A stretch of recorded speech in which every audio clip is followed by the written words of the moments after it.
Assalamualaikum warahmatullahi wabarakatuh. Hai anak-anakku sekalian di rumah. Gimana kabarnya? Sehat Nduk? Le? Sehat ya? Mudah-mudahan Allah senantiasa memberikan kebahagiaan untuk kita semuanya. Lama nggak masuk sekolah, rasanya kangen sekali ketemu dengan kalian semua. Mudah-mudahan kalian juga kangen sama guru-gurunya di sini. Perlu kalian ketahui, kami senantiasa mengalirkan doa untuk kalian di rumah. Jangan lupa kalian ikut mendoakan orang tuamu, ya guru-gurumu di sini sehingga selamat dari corona, diselamatkan oleh Allah. Meyakini kita ini selamat dari corona itu bagus. Yang tidak bagus dan tidak boleh itu keyakinanmu kamu selamat dari corona itu, kemudian kamu share, kamu bilang ke orang lain, ngajak orang lain, kita akan diselamatkan dari corona, kita punya Allah. Itu yang tidak boleh.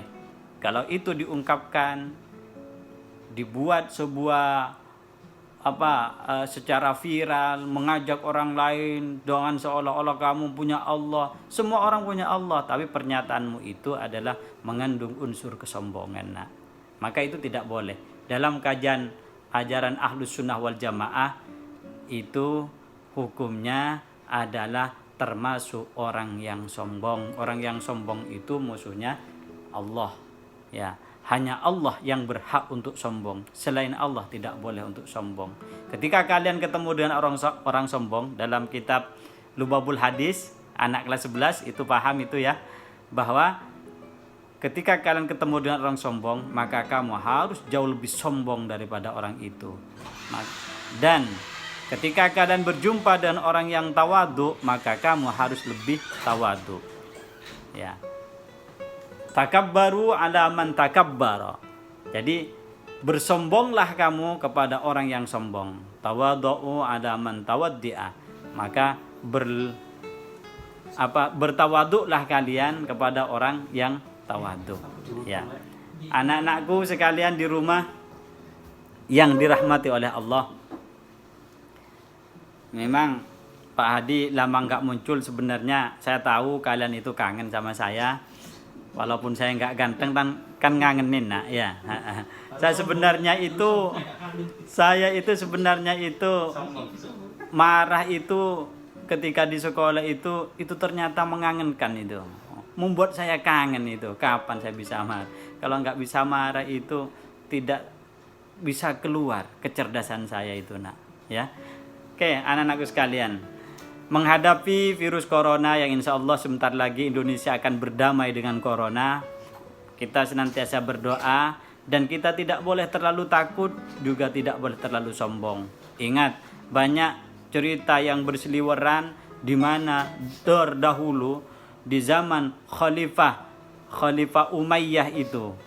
Dalam Khalifah Umayyah ada sebuah wabah yang menimpa negara Syam. Kemudian di situ wabah itu berjumpa ketika mau masuk ke negara Damaskus itu, Syam itu, berjumpa dengan seorang waliullah, bukan wali murid, apalagi wali kelas ya.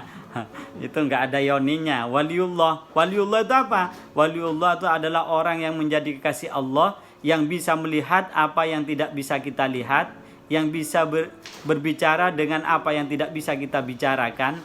Pokoknya mereka itu melampaui waktu dan melampaui zamannya. Artinya bisa menembus batas. Dan karena beliau adalah seorang wali, bertanya kepada wabah ini, wahai wabah, kamu mau kemana?